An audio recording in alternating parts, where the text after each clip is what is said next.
Love is sometimes defined as an intense feeling of deep affection. Sleeping babies look like angels. They appear innocent and pure. And it's in these moments where, as a parent, you can have intense feelings of deep affection. Your heart may skip a beat, and sometimes it's as if a feeling of love is even tangible, and it's all part of God's clever design. And then it's 2 a.m. and you've been rocking for over an hour and your back is aching, your lips are cramping from the constant shh, shh, shh. You're beginning to understand why sleep deprivation is used as a form of torture. And you're wondering if your ears will sustain long-term damage as your baby displays genius level capacity in exercising their lungs. Those intense feelings of deep affection can fade. So is love for your child something more than feelings of deep affection? What do you think of when you think of love in relation to parenting? As parents, do we consider the words of 1 Corinthians 13? According to these verses, the love I have for my baby is meant to be patient and kind, not envious, not boastful, not arrogant, not rude, not self-seeking, not irritable, not keeping a record of wrong. This love I should have finds no joy in unrighteousness, and it rejoices in the truth. Wow, what a beautiful goal to love like this. Yeah, and to love like this is sacrificial, and it's unconditional love. It's not easy, but the Holy Spirit in us enables us to love like that more and more each day. Did you know that babies are born with an incredible capacity for love? They're wired for love. However, they have to learn how to give and receive love.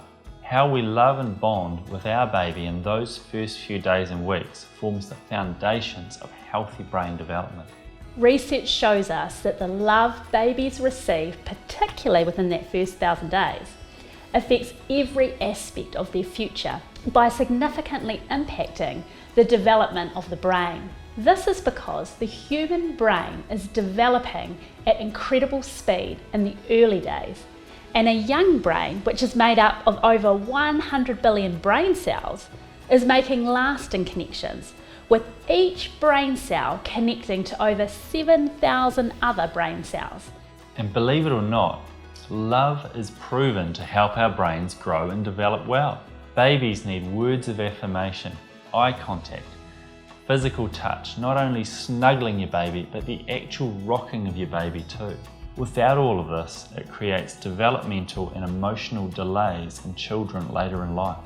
Unless these experiences are created in the right order, these parts of the brain don't get fired up. Here's the good part. It doesn't actually have to be a parent, but in the first 1,000 days of a child's life, it's critical for there to be a consistent person engaging with them in this way. The great news is you don't have to be the perfect parent in order to love your baby. Rather, it's more about being consistent and about the nearness and the responsiveness of our interactions. And then it happens. You're busy, cooing, making eye contact, and smiling at your baby, as you've been doing now for weeks. And suddenly, you're met with one of a parent's greatest moments, a smile in return. It's an incredible sight. Your baby reciprocates your connection with them. It is delightful. Some parents laugh, some cry in this moment, most smile back. And for many parents, this feels like a significant step in building a love relationship. In order for the love to continue to grow between you and your child, you need to know who it is that God has made them to be. It's really hard to love someone you don't know. Each child is unique, and as a parent, we need to become a student of our child. As we get to know them, we can grow in our love for who they are.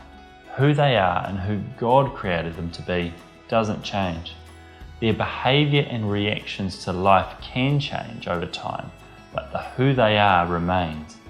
And we learn and grow in our love for them as we also teach them how to love. Be aware, as a mum and a dad, the way you show, give and build love will not necessarily be the same. It can be tempting to think that love only happens your way. but give each other space to build unique connections and love with your baby. Extend grace to one another as you learn to love your baby and learn to build a relationship with them. So, is love an intense feeling of deep affection? The love of a parent is so much more. It can be unconditional and whole, regardless of what we're feeling. It's through God's love for us that we can learn how to love our children in such a way. We will experience deep affection at times, but even when we don't, our love remains.